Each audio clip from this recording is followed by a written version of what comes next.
So thank you again for joining the Dignity in Schools campaign, part four, our final part of the four-part series on building narrative power. So yes, we're going to get started with a go around similar to the ones that we've talked about already in the other three sessions. I'm going to ask folks to share their name, pronouns if you'd like to, organization, location. And if you could think of an example of a cover of a book or a movie poster or a trailer that made it seem really different from what it was. And so I'll model first. My name is Natalie, she, her, Dignity in Schools campaign based in New York City. And I was kind of laughing because I saw that they're selling copies of Wuthering Heights with the image from the movie with the two actors, Margot Robbie and Jacob Elordi on the cover. And the movie is very different from the book. So I think people might be very surprised if they buy that copy of the book. You can add it to the chat later too if one does pop into your head, because it is very common. Obviously, that's why we have this saying, don't judge a book by its cover, because often what they're selling you on the outside, and the same is true for a movie poster or a trailer, is not what's on the inside. So thanks everybody who was able to share. And yeah, feel free if one does pop into your head to share in the chat later. Um, so the agenda for today is we are going to start with a recap, just to remind us what we've talked about so far. One of the things we haven't gotten into too much is that repetition really helps things stick in people's heads. So we're also modeling that with our training. We're going to talk about political education to build alignment, combating harmful narratives, and our next steps for these types of trainings and resources that we can develop. Um, so just as a reminder, like after this session, you have the workbook. I think Tafari is going to put it in the chat that you can use as a resource or as a template. If you, it's set up that you could, literally fill it out and end up with, at the end, your own narrative plan that can help focus your work if it's useful to you. And there's also activities in it if you want, like kind of like a facilitation guide if you want to do something like what we've done together with your members or staff or the people that you're working with, there's examples of how you could, generate it as a group. And then yeah, it's just there too. If you want to look back on it, see, where you can add just like kind of individual things into your work. So we've been going along on this is like the template that we created for ourselves. So we've gone through each piece narrative vision, core message, supporting messages, all of that. So today we're doing the last little pointer fingers, political education to build alignment, combating harmful narratives, and thinking about the root causes of the opposition narrative. So this question also I feel like is probably really hard, but I am going to pose it since I asked if people had it. But on the last session, we talked a lot about speaking to different audiences. And so we had asked if anybody could share on this call an example of like a news outlet or an article or a post that you think speaks effectively to an audience that you want to be able to speak to. So it could be like parents in your, specific geographic community or, whatever audience it is that you're trying to speak to. If you've noticed that there's, someone who's doing a good job of that. So I'll just pause. I know this is kind of a difficult question too, but I wanted to put it out there in case somebody had an example.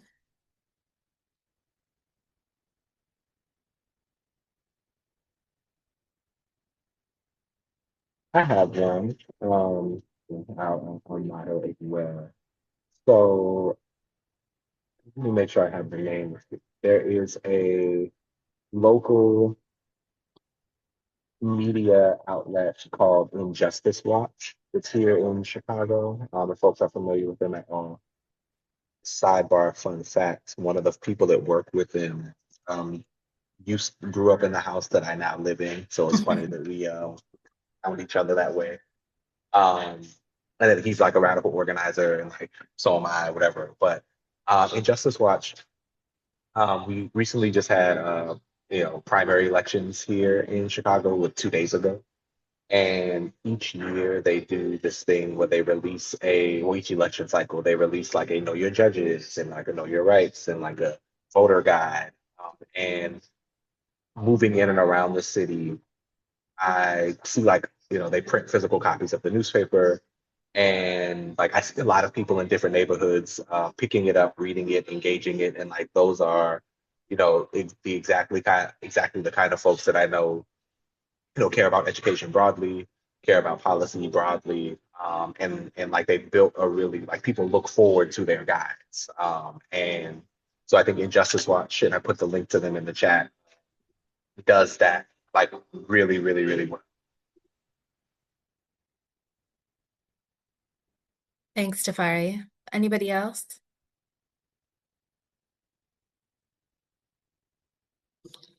I also just thought of similar to what you're describing, Tafari.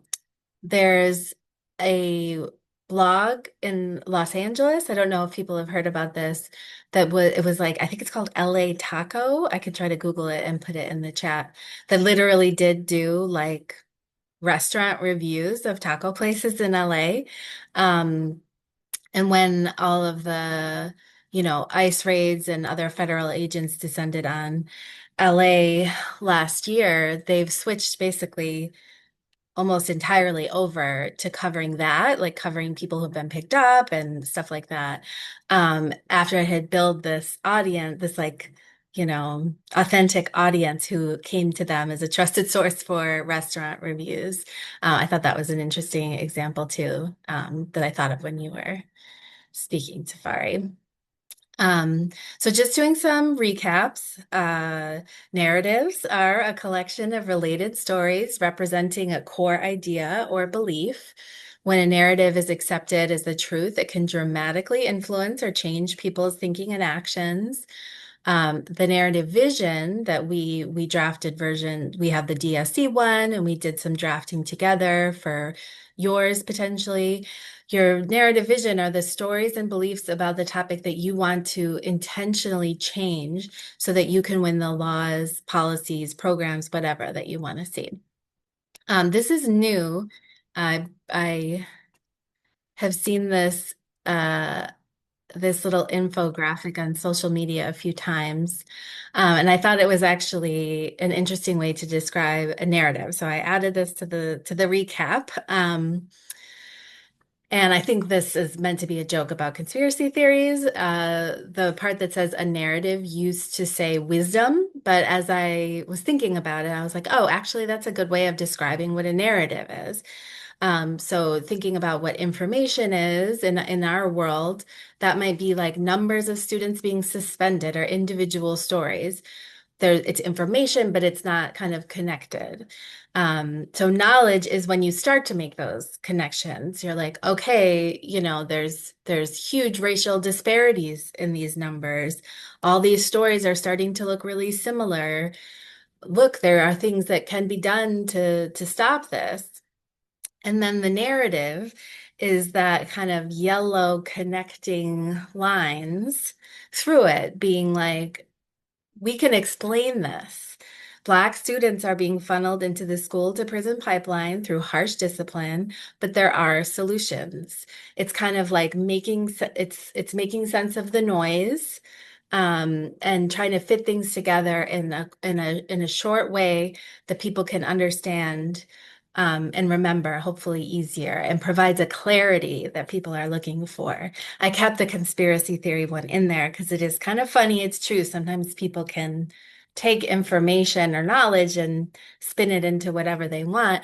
My example of a conspiracy theory in our world, which is bringing the unicorn out of these dots, is people trying to say that suspensions solve misbehavior in schools because there's actually no evidence of that. There's no lines connecting that.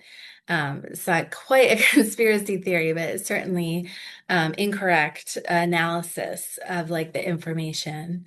knowledge. So I don't know if that's like another way that people can think about it, trying to pull out the clarity from a lot of different information into one narrative. So we talked about creating core messages so that you always know the main thing you're trying to communicate in terms that can connect with the widest audience. So our big example of that was the video of New York City Mayor Mamdani, who is like very good at sticking to his core message. DSC's core message: public schools are here to serve everyone. We can fully fund our schools by investing in support and care instead of punishment and police. And those blue words are our Easter eggs. It's like a dog whistle, but it's positive, and they're there to connect your core message to both your short-term campaign goals. We want to reduce police in schools, get rid of police in schools, to the long-term vision, because we've already decided amongst us what those terms mean to us in a broader sense, what we're looking for long term, which is not just removing or reducing police in schools. And it also may connect with new audiences. The words and phrases usually aren't controversial, but they can be a bridge to help persuade people or support our more complex or polarizing ideas. And the idea is to shift the meaning of the word over time to include your definition of it. And then on the last session, we did some work thinking about audiences and trying to move audiences. And so if you think about what do you want, that it could be an individual person or a group, what do you want them to do? And then what would they need to think and believe to do that? And so if you think about those two things, that will tell you what kind of content or messages will help them believe that, and how can you deliver that content and messages. And we talked already, that doesn't mean that you can convince everyone, especially like super intense opposition. Maybe you can move them over. Or maybe what they need to think and believe is that you're not going away, and you've activated a whole bunch of people, and they have to listen to you. Maybe you haven't convinced them of like, they're not on your side, but you have convinced them that they have to reckon with you. That also works. So this is the thing I shared from um, another webinar that I was on. I think that we can put that in the chat too. I really recommend it. Using narrative to build a culture of defiance to beat fascism. She talked a lot about just moving people over on the spectrum.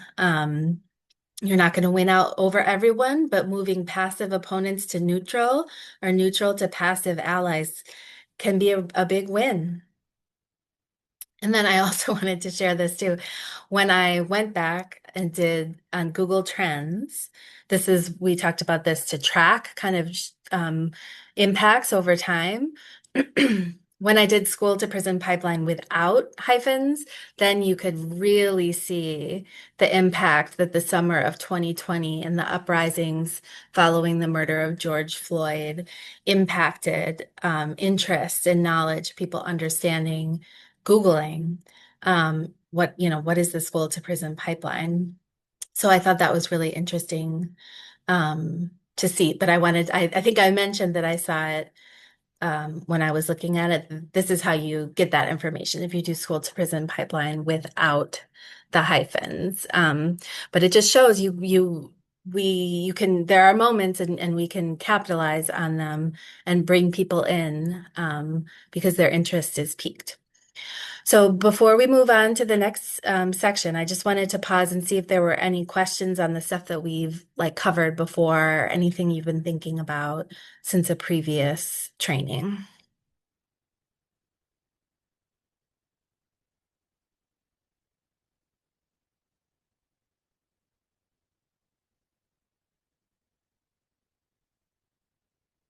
And we have a smaller group today too, so you can also pause us, through while we're going. I can't really see the chat, so you can just come off mute if you wanna. Well, If I don't have too many questions of what you have just explained, but I've come across a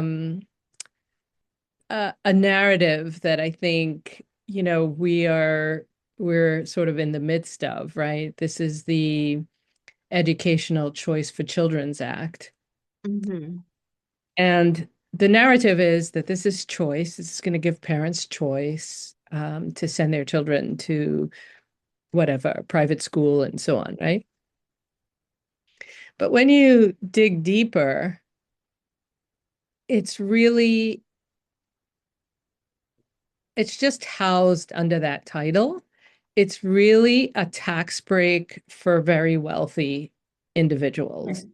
And the number of children, um, low income, middle income children that are going to be able to go to a private school of their choice is minimal. Yep. And I think that's a narrative when we're discussing it, we're discussing it from an educational framework, and we really should be talking about it from a financial or Mm-hmm. a tax purpose. And what really is key to this, that at least the reason I look at it that way is because the Department of Education is not drafting the regulations. It's going to be the tax, it's going to be done through the tax code. Yeah, So it really is like we're talking about it from an education point of view, and that's not really what it's meant to, that's not the end goal. Like we have to follow the money. absolutely. And we're going to talk, and I think you've been on DSC Decodes calls where we've done this process of thinking about how to like pierce these narratives. And so the examples that you're giving, I feel like they delegitimize.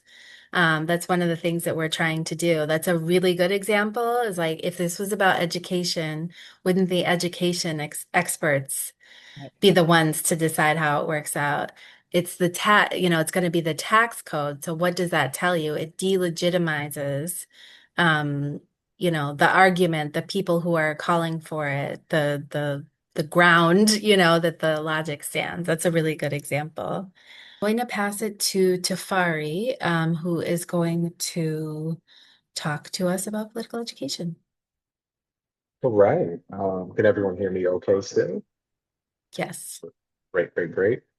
So yeah, I actually think that Liz, what you and Marla just shared actually is a really great segue to this part of the conversation. I was paying attention, I was like writing some notes as we were talking, because I think what you all are both kind of speaking to is again like if we are thought leaders, organizers, people who can arrange for, make the call to, or otherwise gather people together, which is a primary skill that I think even talking about this thing around political education at a foundational level before we kind of get to the idea and the building of alignment, like can we call people together and who will come?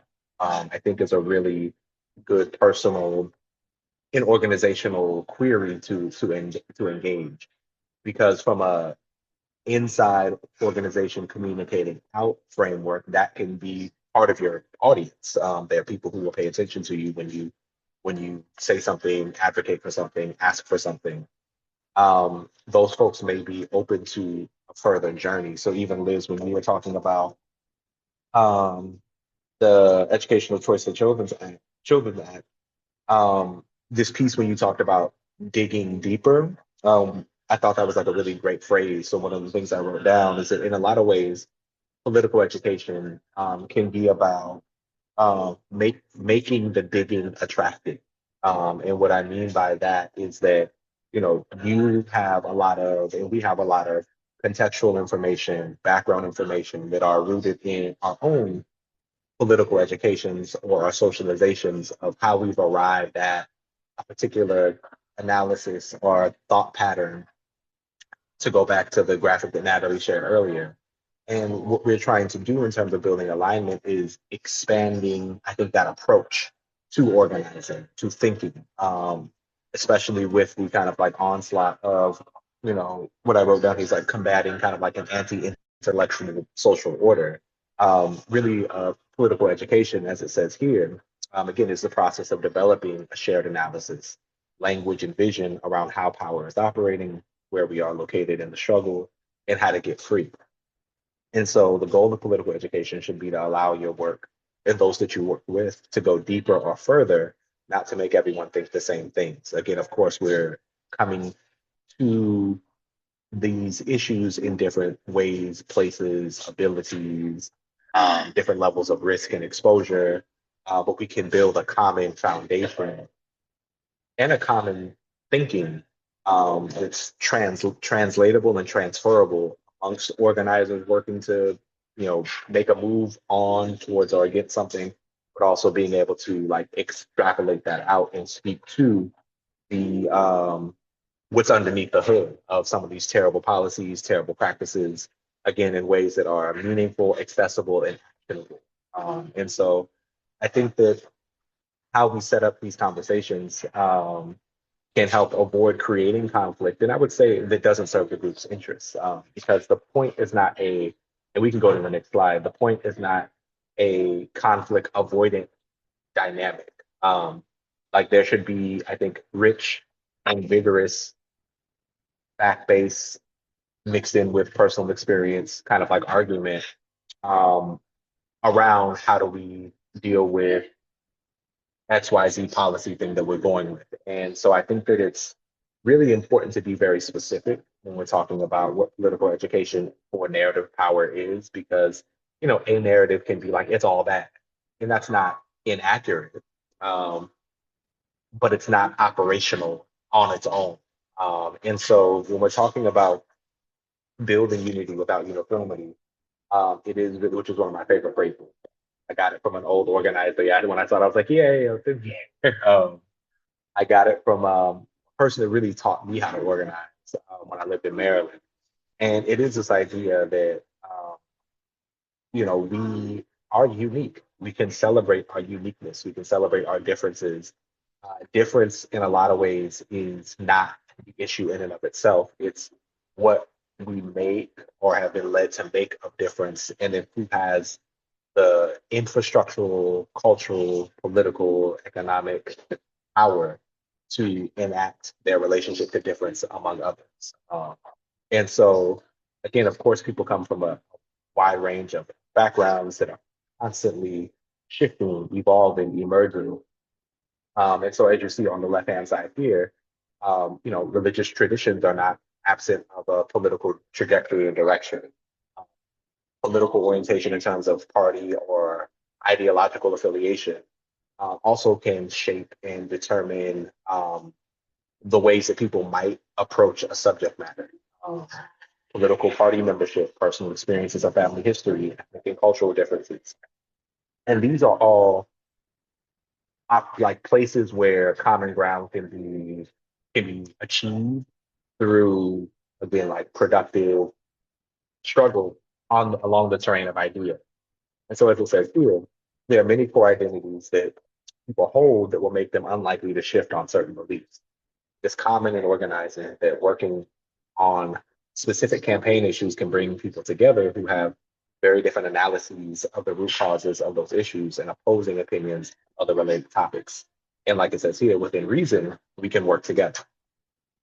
Another piece of political education that is quite important is being able to identify what your red lines are, being able to identify, and again, thinking about these things as like tactical and strategic moves, not necessarily even moral.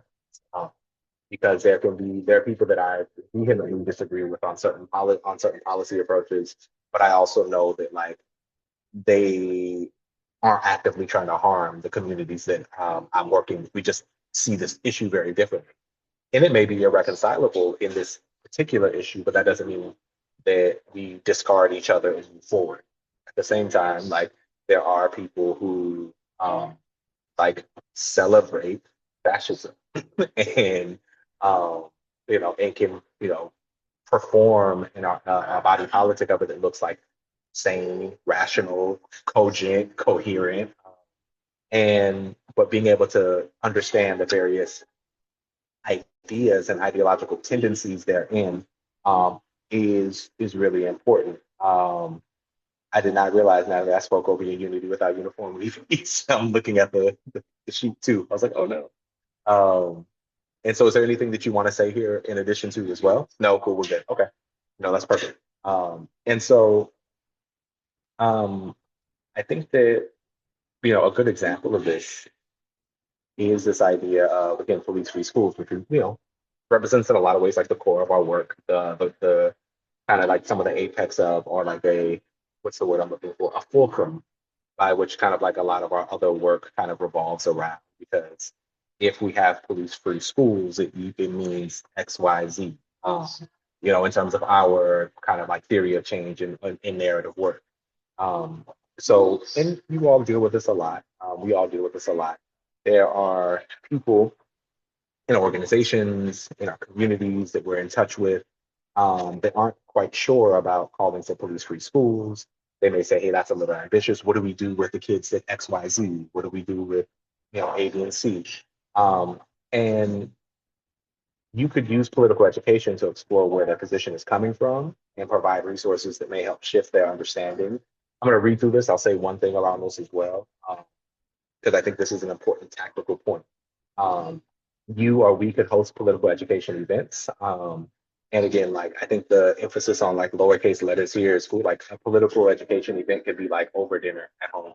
Like it can be, um, walking at the park. Like it doesn't have to kind of be like we're sitting in a classroom and I got like a chalkboard and like we're writing stuff on the walls, though it can be that as well. That there's an important space for that. But discussing materials, readings of films that give more context to the history of policing, prison industrial complex, alternatives to police in schools and other related issues.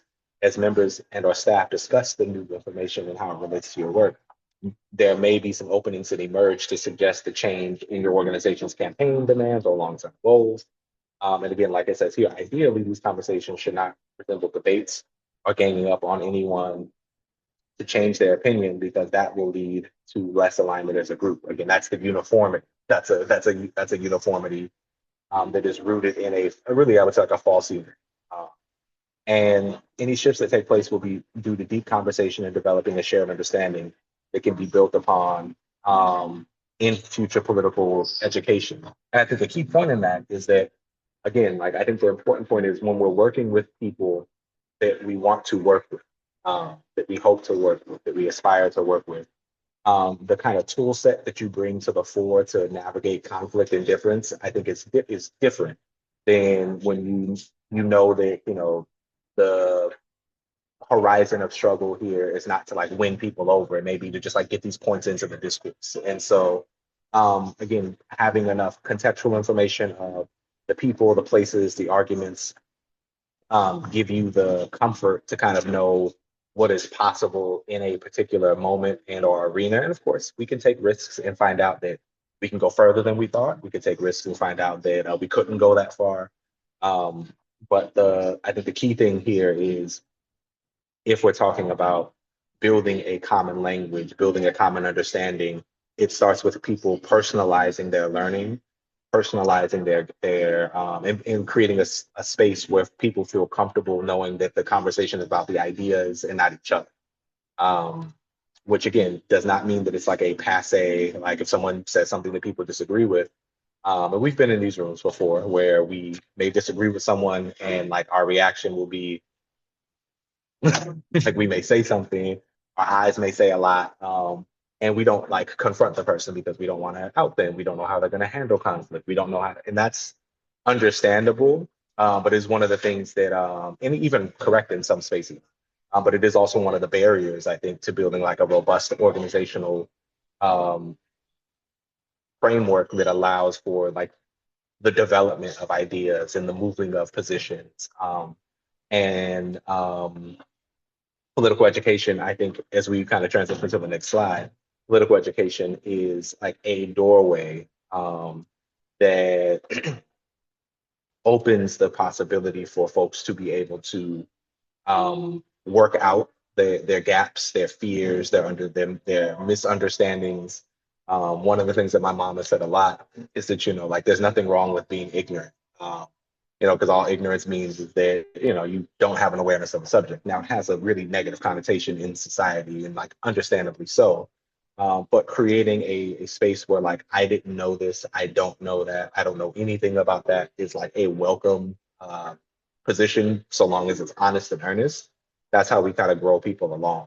Um, and knowing that even if we've been trusted with facilitating something, if we've been positioned as a leader, again, who responds to you? How do you steward your own relationship with learning in a way that models that for the people that you're in community with? That makes the political education, yes, about the ideas, but also about our relationship to ideas. And so I think that Thanks again for everybody sticking with us. I know several of you have been on all four, so I thank you for that. So the next part, the rest of the training, will be focusing on combating harmful narratives. Um, and so, we do have to think of in this work, what are the most harmful narratives that we need to fight against, and what are the best ways to do that? And I mentioned this a little bit last time. This section is last because the most important thing is that we have clarity about what we want to say, not just being responsive to opposing narratives. However, it is important to analyze the narratives that are sticking in people's minds and that are effective at creating barriers for advancing your priorities. So it's not going to be very effective if you're thinking about this just coming from the perspective of like, here are these things coming at us. How do we respond? That we do this kind of groundwork to get like clear on what we want to say and then respond in the context of that. And so part of what we have to do for that, unfortunately, sometimes you don't want to be thinking about all of this, but is trying to understand the harmful narrative. And so the questions that we've come up with, like the biggest things that we were thinking, and this is kind of combining a few different tools that other organizations use, is thinking about what are the underlying attitudes and values of this. So, what is this grounded in? Like something like individualism or belief that competition is effective, all kinds of things. That money is the most important thing, whatever. And it's also really important to understand the goals of the narrative. And so, like, why is this spreading? Why is this effective? Like, why do we keep seeing it over and over again? Somebody's using it for something. We have goals for our narratives. We've laid that out over these last few sessions.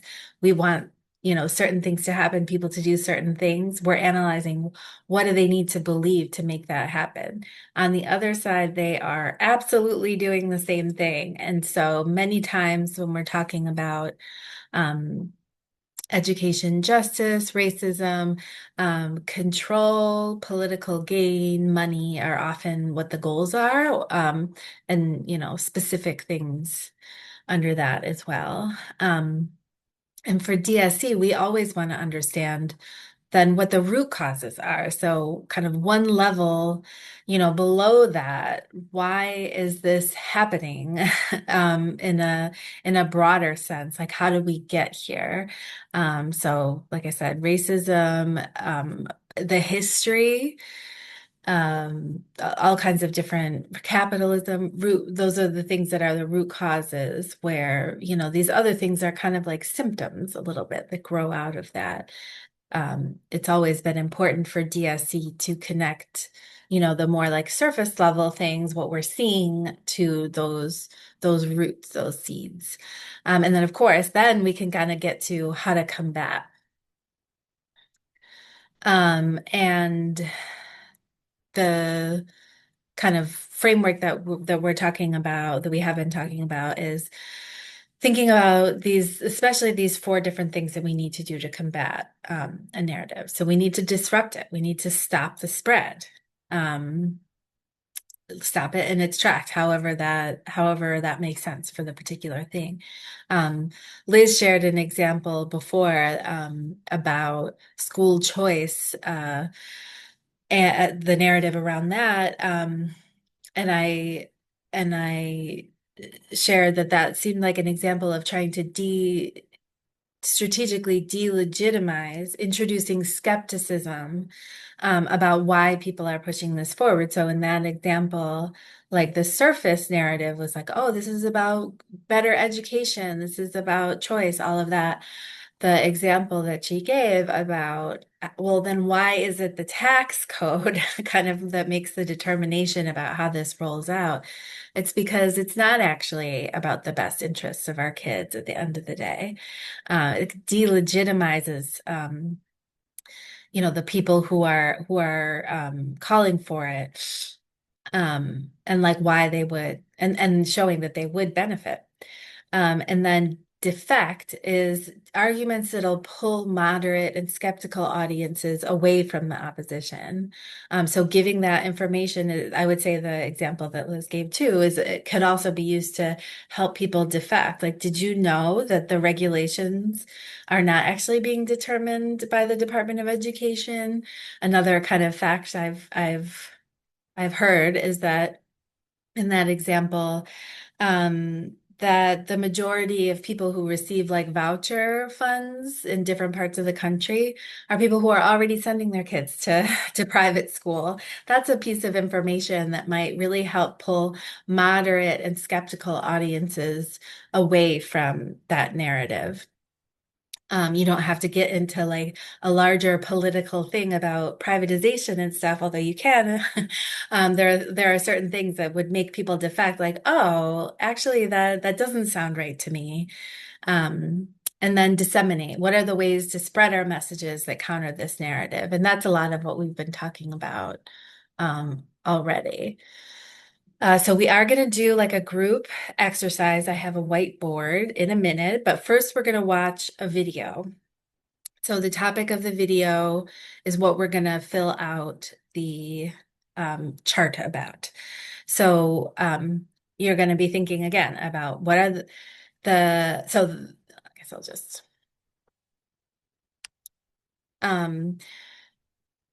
this is just a segment I'm going to play of this. So I have it on the side here: underlying attitudes and values, goals of the narrative, root causes, and how to combat. And the narrative that they're talking about in the section that I'm going to play is basically like the harmful narrative is like the US is a meritocracy. People with money and power deserve it more than poor people. And so basically I was, just listening to this and I was like, oh, she's doing exactly this. So this is Tressie McMillan Cotton. I don't know if you guys have read or heard her before. In my experience, she's a sociologist. But she's a really good communicator about these things. So she's often on like interview shows and podcasts, and I think does like op-eds for the New York Times and stuff. So she basically goes through all of these things, not quite in the same order. So when we go to fill in the chart, we can use some of the ideas that she gave us. We can also add things that you think about how to attack this harmful narrative. So I think it's like about 5 minutes, so it's a little while, and I'm going to try to get it to be. Hey, I'm Jeff Bennett, and welcome to Settle In. Our guest today. All right. Oh no, sorry, I knew that was going to happen.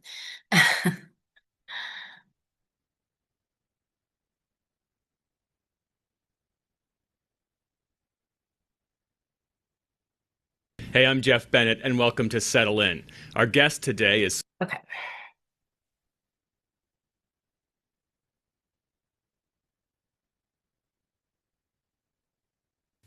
You've also written about merit, this idea of a meritocracy, and you write about it not as fact, but as narrative. Why is this idea of meritocracy so powerful? I mean, one of the things you heard from the MAGA wing of the Republican Party and this push to dismantle DEI is that, people will be judged on merit alone, as if as if we don't know the history of our own country. Right, right. And as if having a discernible identity is at odds with the idea of merit, which is, of course, downhill from their argument, because it's not a good faith argument, right? So let's just get that off of the table. But it is the idea of merit and how it functions in our culture is fascinating to me, because meritocracy actually starts out as a satire, right? This was not a real concept. It was thought of as being so ridiculous that a novelist coins meritocracy in its first iteration as a satire of the idea that in a deeply unequal society, that somehow that if you just worked hard, that you would get ahead. This sort of gets lifted as a universal truth, I think, particularly in the American idea of freedom and equality, because it serves a really important role. It says that when you see someone with maybe a grotesque amount of wealth, or you see someone in a position that holds a lot of power over you, that by virtue of them having the position, they also have merit.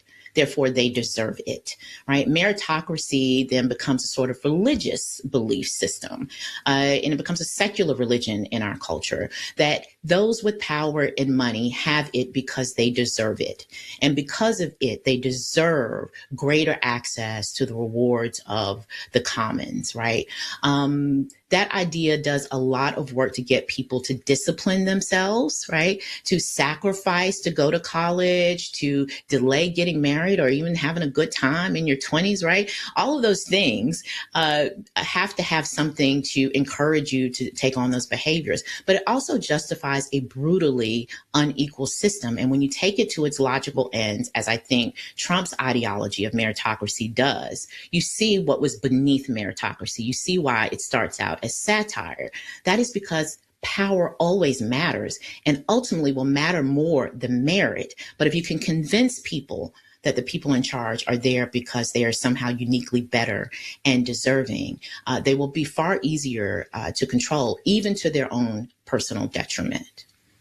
What's required to tell a story that takes hold? So everything that we've been talking about so far, about meritocracies and institutions and class, all derive from stories that we tell ourselves, and those stories stick. What's required in creating a new story? Well, you can write any story you like. You certainly, I think, see right now in the political discourse, everybody taking a stab at writing a story of what is happening to us, for good or for ill. The stories, however, that tend to stick, the stories that matter, which is what I think we're really trying to get out there, which is how can we tell a story that will move people in the direction that we want them to move? I'm not sure people are going to like this. That's because fundamentally, the stories have to offer some chance for redemption and hope. People do not like a story that forecloses on the future. I would argue that's one of the reasons why something like artificial intelligence and AI is struggling to convince people that it is the great unknown and that everybody needs to get on board with it. It is not telling a fundamentally hopeful vision of the future. And at its heart, what people want to know is, if I buy into this story, will it explain some part of my life that I have trouble explaining, right? Will it explain why I work so hard, yet I still struggle to pay my monthly bills, right? People want something that will explain their lives to them. And then they also need the option for hope. Right? That fundamentally is what the promise of education was. It provided the idea that there was a future, a hopeful future. With that sort of crumbling happening, right? The only other story out there right now that gives some opportunity of the future is, if I follow a strong man leader, he will make the future safe for me, right? That is actually a very compelling story, whether we like the way it then convinces people to act or not. And any story that will win over that story has got to give people a sense that something better is possible, if not for them, then certainly for their children. Is that part of the reason why our politics? Okay.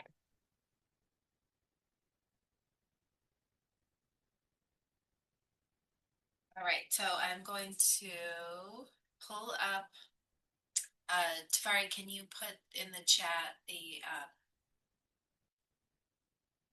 link to the whiteboard? Done. Thank you. All right, So this is the whiteboard. This is the harmful narrative. The US is a meritocracy. People with money and power deserve it more than poor people. And so some of you have done this exercise already with similar narratives actually on the DSCD codes calls as we were coming up with, the content for our workbook. To share some of the ones that are listed here under underlying attitudes and values. Anything done to achieve wealth or prestige is good. The prosperity gospel, goals of the narrative. Don't question why some people are so wealthy. Reproduce the idea that it's morally correct that some people deserve more and others deserve less. People discipline themselves. Scattered success brings universal hope. People see their shortcomings as personal rather than structural. And let me open this up a little bit. I think maybe someone was having trouble. That it's showing up as a clownfish for me, but I see that there are things written in these ones, but they're not, I can't read them. Does somebody want to come off mute and share what you were putting in these here? Hard to get ahead. I think I see that.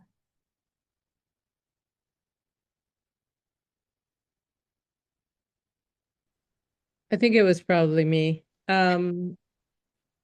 That to the option, well, I had that it's underlying values. It's really that, power matters.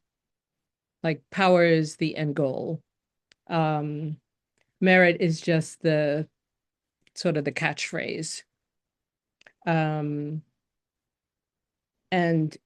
one of the root causes is just money and power, like capitalism. I think somebody put capitalism in there. How to combat it, how to disrupt it is to tell a story of hope. Somewhere where someone can identify that their hard work can produce some kind of positive result. Or they have the feeling that.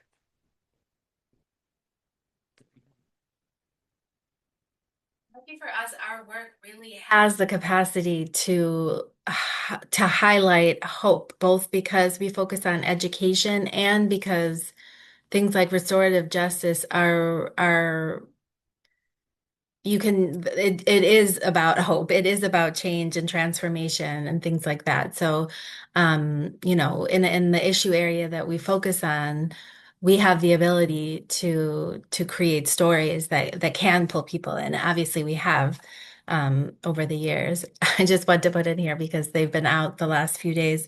The Doge workers are being deposed right now, and they have to like explain why they like defunded all of these like so-called DEI programs, and they are so clearly in over their heads to such an extreme degree. It's just like to suggest that those people have them deserve to be in the roles that they're in, and all of the people who are, have been working on their different projects, research, art, for decades, probably in many cases, do not. It just like delegitimizes it completely to see them like stumble over their words. I just wanted to highlight that because that's been going around. So we don't have hardly any time. We were going to ask for more feedback, but I'm going to send an email and try to gather more info. I think, Tavari, I'm just going to skip over that and try to gather it later so we can close out. But we really do want your feedback. So the eval form is being put in the chat on the next DSCD codes call. We'll try to identify some more next steps. We definitely will have a series of calls that are focused on particular audiences with people sharing their expertise. So people who have a lot of positive experiences talking with like with an audience of parents or youth or teachers, people can share with people who those groups are like the hardest for them to talk to. We did a survey about that last year. We also have an idea for at least one session focused on narratives for a statewide audience when there's a big difference between regions of the state, which is like most states. When you're trying to have do something at the state level, you're talking to suburban, rural, city. Trying to have the unified narrative so we can do that. So just be thinking about what other kinds of topics, events, or resources are needed. You can put that in the eval form, or if you are able to join the upcoming DSC Decodes call, which is the second, I think it's April 2nd, the first week of April at 2 p.m. Eastern. So yeah, thank you so much. There are several of you who've joined the whole time. We really appreciate that. Please also be very honest in the eval form because we've never done this curriculum before. We haven't done like a long training series like this in a while. So we really want to hear how it landed and how effective it was or not, or what we can do to improve. But I think that's it. Thank you again. Thank you, Tafari. Thank you to the interpreters, and everybody have a good rest of your day.